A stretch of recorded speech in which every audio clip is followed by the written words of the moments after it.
অনেকের মনেই প্রশ্ন জাগে যে মাটির নিচ থেকে কিভাবে মেট্রো ট্রেন চলাচল করে। তো আমি আপনাদের এই ভিডিওতে আজকে দেখাবো যে মেট্রো ট্রেন কিভাবে মাটির নিচ থেকে চলাচল করে। প্রথমে আমি এই সিঁড়ি থেকে মাটির নিচে যাচ্ছি। এই সিঁড়িটা যে আছে এটা আপনার প্রায় 30 ফুট নিচের দিকে যাচ্ছি মাটির নিচে। তো তারপরে আমি লিফটে উঠলাম, লিফটে করে আবার 30 ফুটের মতন নিচে যাচ্ছি।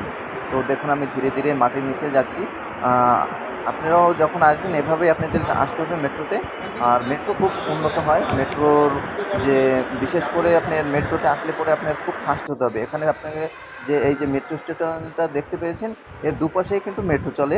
আর কোনো স্টেশনে এক সাইড থেকেই চলে, আবার কোনো পাশে দু সাইড থেকে। তো এই মেট্রো স্টেশনটা এই যে দু সাইড থেকে চলে। আর এই যে লাইনগুলো দেখতে পেয়েছেন, মেট্রো কিন্তু কারেন্ট থাকে মেট্রো লাইনে। এই যে হলুদ রেখাটা দেখতে পেয়েছেন, এটা আপনি কখনোই অতিক্রম করবেন না।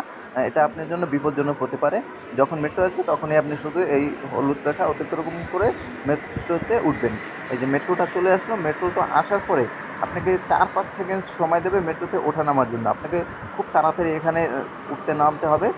আর যখনই আপনি মেট্রোতে আসবেন, আপনি একটা জিনিস খেয়াল রাখতে হবে যে এখানে আপনি কীভাবে এসেছেন, কারণ অনেকে আবার রাস্তা হারিয়ে ফেলে। মেট্রোতে অনেক রকমের রাস্তা আছে, কারণ এই একটাই কারণে এর উপরে কিন্তু বাড়ি ঘর এবং রাস্তা আছে। তাই অনেক সময় মেট্রো এক সাইড থেকে উঠলে অন্য সাইডে খুঁজে পায় না।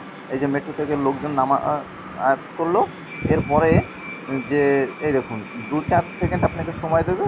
এরপরে গেটটা বন্ধ হয়ে গেল, আর কিন্তু গেট দ্বিতীয়বার খুলবে না। তো মেট্রোটা যখন চলে যাবে, আপনি নেক্সট টাইম কোথা থেকে আপনি কিভাবে উঠবেন। তো আপনি যে সাইড থেকে নেমেছেন সে সাইড থেকে কিন্তু আপনি উঠতে পারেন, কিন্তু আবার অপর দিক থেকেও আপনি উঠতে পারেন। তো চলুন আমি আপনাদের অন্য সাইড থেকে দেখাচ্ছি আপনি কীভাবে উপরের দিকে যাবেন। ধীরে ধীরে চলুন দেখাচ্ছি।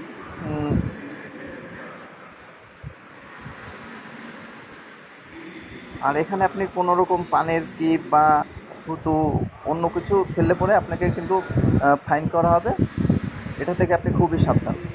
তো এই যে দেখতে পেয়েছেন যে এখানে লিফটের ব্যবস্থা আছে, সিঁড়ির ব্যবস্থা আছে। আপনি লিফট থেকে উপরের দিকে যাবেন, আর যে সিঁড়িটা আছে এটা নিচের দিকে আসতে হবে। তো বন্ধুরা অবশ্যই লাইক কমেন্ট